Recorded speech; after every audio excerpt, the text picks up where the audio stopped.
Здравствуйте! Предлагаем вашему вниманию брифинг оперативного штаба по борьбе с коронавирусом. Узнаем актуальную информацию о текущей эпидобстановке в регионе на 11 ноября. Ольга Валерьевна, здравствуйте. О текущей эпидемиологической ситуации в нашей республике. Добрый день, уважаемые жители Республики Саха-Якутия. Текущая санитарно-эпидемиологическая ситуация в республике остается напряженной и находится под контролем органов государственной власти и органов местного самоуправления. За прошедшие сутки по данным управления Роспотребнадзора по республике выявлено 210 новых случаев коронавирусной инфекции. При этом необходимо обратить внимание, что в столице республики количество выявленных случаев составляет 122 случая. Остальные случаи приходятся на районы нашей республики. Сегодня лидером среди районов, помимо столицы, является Алданский район, в котором выявлено и зафиксировано 11 случаев, и Сунтарский район, в котором зафиксировано 8 случаев. Необходимо обратить внимание на то, что во всех районах создана система для того, чтобы были выявлены контакты и оказана соответствующая медицинская помощь. На настоящий момент все наши центральные районные больницы, в которых оказывается первичная медико-санитарная помощь по лечению коронавирусной инфекции, оснащены ИВЛами, оснащены соответствующим оборудованием и имеют лекарственные средства для того, чтобы непосредственно оказывать медицинскую помощь. Мониторинг состояния дел по количеству коек, свободных коек, по лекарственным средствам и по работе кислородного оборудования проводится один раз в сутки для того, чтобы четко понимать при необходимости, какая ситуация у нас практически в каждом районе. Хочу обратить внимание, что практически все аптеки республики, как частные, так государственные, так и муниципальные, сегодня пополнили свои запасы в части имеющихся в Российской Федерации лекарственных препаратов. И на настоящий момент особое внимание мы уделяем контролю за ценами на лекарственные препараты для того, чтобы не было злоупотреблений со стороны именно аптечной сети в целях того, чтобы обеспечить гражданам соответствующее лечение. И, соответственно, в случае, если у граждан возникают вопросы, связанные с завышением цены на той или иной лекарственный препарат, то необходимо, соответственно, информировать и линию телефонную, и также Росздравнадзор по Республике Саха-Якутия. В республике также остается достаточно большое количество граждан больных, которые находятся в тяжелом состоянии. К сожалению, за последние сутки у нас зарегистрировано 3 новых летальных случая, которые произошли у нас на территории республики. И, соответственно, конечно же, сегодня медики еще раз обращают внимание на необходимость заботы о собственном здоровье.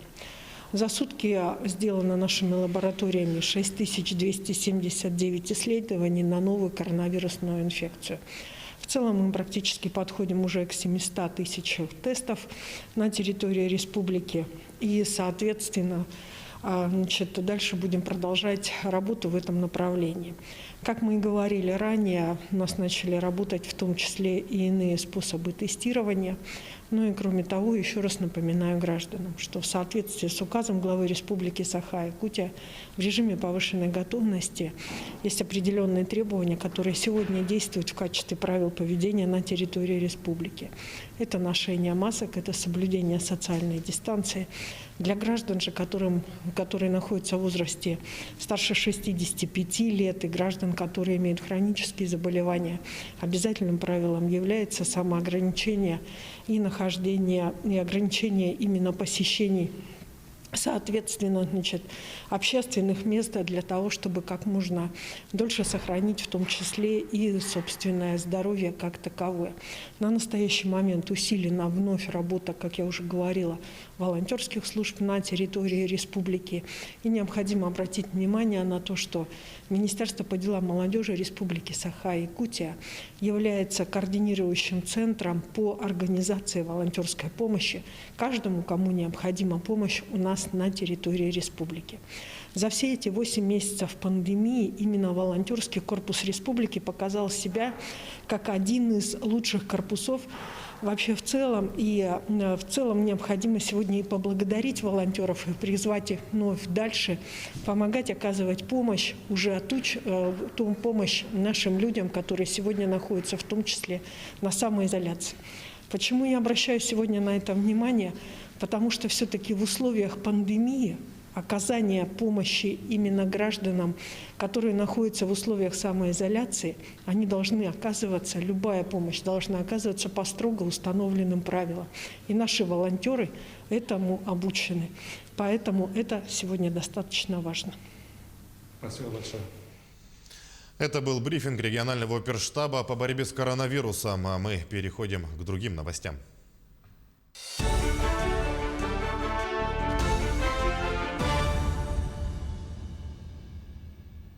Новые федеральные авиационные правила, утвержденные Министерством транспорта, смогут дать толчок развитию малой авиации в Якутии.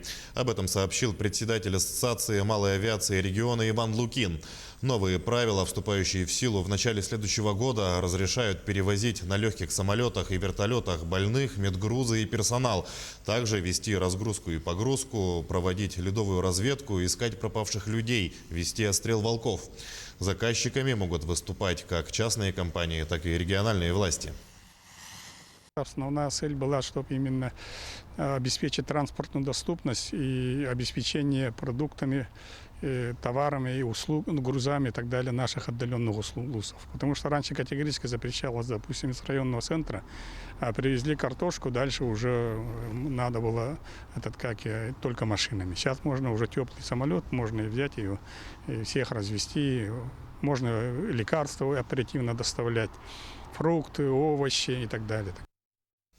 Противопожарная служба Тампонского района в условиях пандемии работает в усиленном режиме. На сегодня в Тампонском районе дислоцируется 5 пожарных частей с численностью личного состава свыше 80 сотрудников. О работе пожарных в условиях пандемии Мария Винокурова. С начала года в районе зарегистрировано 43 пожара, большинство которых было ликвидировано вовремя и с минимальным ущербом. Спасено 12 человек. Противопожарной службой в рамках госпрограммы на безвозмездной основе нуждающимся семьям установлены автономные пожарные извещатели. В Тампонском районе для населения было установлено более 1000 автономных дымовых пожарных извещателей. Из них 580 с GSM-модулем, которые способны передавать сигнал не только собственнику квартиры, но и сразу на пульт пожарной охраны, что существенно снижает время реагирования на пожар.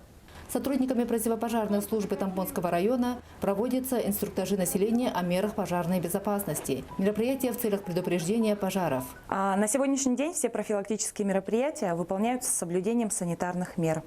Подворовые обходы с распространением памяток, листовок, буклетов, поквартирные обходы. Особое внимание уделяем семьям, которые находятся в особом зоне риска. Общее количество проинструктированных граждан – это 1707 человек, и по организациям 380 человек.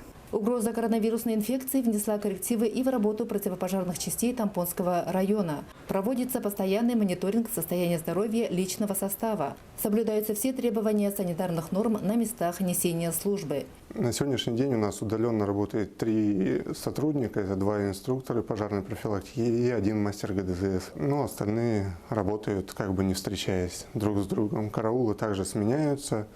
Утром уходят через другой вход. В период распространения коронавирусной инфекции многие пожилые люди, дети сидят дома. Спасатели призывают граждан соблюдать все меры предосторожности и в случае пожара незамедлительно сообщать по телефонам 01, 101 или 112. Мария Винокурова, Хандыга, Тампонский район. С введением ограничений все чаще якутяне стали использовать электронные сервисы для оплаты услуг. Для удобства населения созданы мобильные приложения. Например, чтобы решить вопросы о накопительной части пенсии, можно заполнить заявление, запросить справку, либо получить консультацию на сайте госуслуг.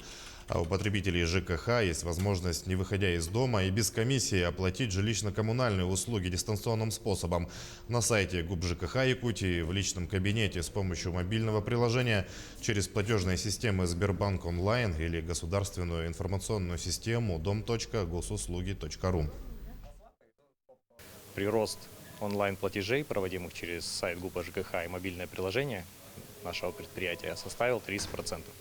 Кроме этого, наблюдается спрос потребителей на онлайн-сервисы Сбербанка онлайн и ГИСа ЖКХ. Вам нужно знать минимум информации для того, чтобы производить такие оплаты. Достаточно знать лицевой счет, который вы можете также узнать на нашем официальном сайте.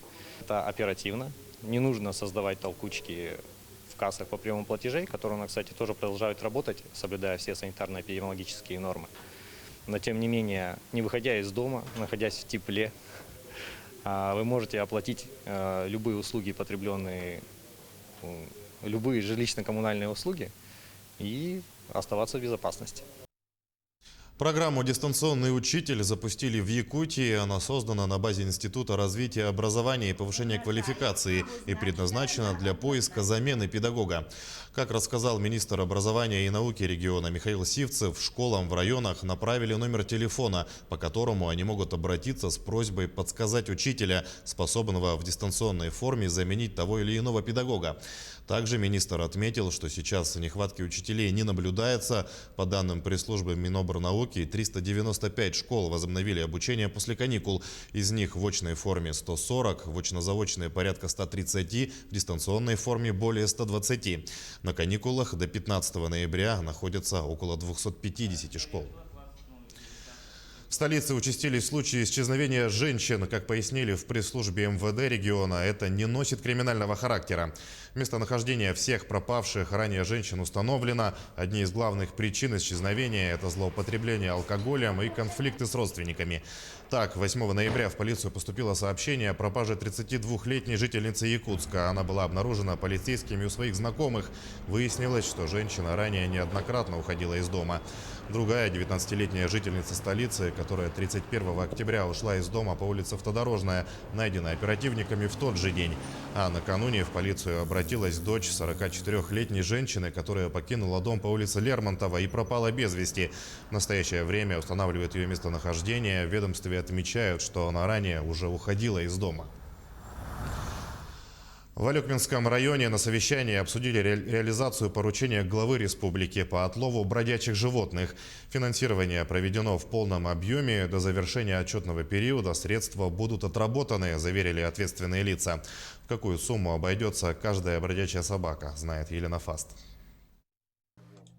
В ближайшие дни в Алекминске начнется работа по отлову беспризорных собак. Средства на данное мероприятие поступили летом. Проблема состояла в том, чтобы место, где будут содержаться животные, соответствовали требованиям. Сегодняшний день у нас заключен муниципальный контракт с муниципальным предприятием УПСГЗ на отлов, стерилизацию, вакцинацию, маркировку и отпуск собак на место, откуда мы ее взяли. Пришли нам деньги с республики 1 миллион рублей, плюс мы там своих 300 тысяч вложили муниципального бюджета. Сейчас мы заканчиваем обустройство временного питомника для содержания собак. Готовы к работе и управление ветеринарии. Сейчас это будет не просто отлов, а проведение полного комплекса: стерилизация, кастрация, вакцинирование и чипирование. 100% с 1 сентября уже освоили методику и чипирования, и маркирования не только собак без владельцев и с владельцами, а также и крупнорогатого скота, и лошадей. Уже освоена эта методика, все готово. Специалисты для кастрации, стерилизации и, значит, при отлове животных тоже нужен будет специалист. Эти все есть, все. Все, как говорится, на старте стоим, ждем. Одна собака обойдется в сумму более 4000 рублей. На Алекминский район выделено 1 миллион 34 тысячи. Таким образом, в этом году это немногим больше 200 животных. Примерное количество, которое мы отловим, это где-то 200-250 собак. Там идет услуги стерилизации, дополнительная сумма, идет услуга за отлов, услуга за отпуск собаку, за маркировку и за вакцинацию. И в общей сложности получается? Ну, от 4000 рублей. Несколько смущает конечный этап мероприятия. После отлова и всех сопутствующих мероприятий собака должна быть выпущена в среду обитания. Таким образом будет решен вопрос только с воспроизводством. Елена Фаст, Максим Копылов, Алекминск. В горном районе поставлена задача комплексного развития села Бердигистях. Связано это с подготовкой к спартакиаде по национальным видам спорта «Игры Манчары», которая пройдет в следующем году. Так был разработан первый в России дизайн-код в сельской местности. Подробности у наших корреспондентов. Бердигостях преображается на глазах, возводятся все новые и новые общественные пространства. С этой осени появился еще один сквер для жителей и гостей райцентра. Аналогом проекта послужила мегалавка Евпатория архитектора Алексея Комова. По такому же типу установлен арт-объект в городе Якутске «Я люблю Якутск». Автором была Мария Скрябина. Основной идеей создания общественного пространства была как парк Ледзона, где люди могут попить кофе, подождать такси, отдохнуть. Основным объектом сквера является арт-объект «Я люблю Горный». Сквер расположен в самом центре села. Автором проекта является Кыдана Птицына. Подрядные работы арт-объекта выполнил местный предприниматель Александр Федоров, а задумку реализовал Александр Яковлев.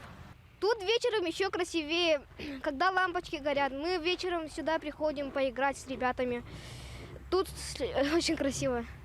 Жители уверены, что все работы будут проведены в срок, и уже в следующем году Бердигостях преобразится, станет одним из лучших сельских населенных пунктов нашей республики.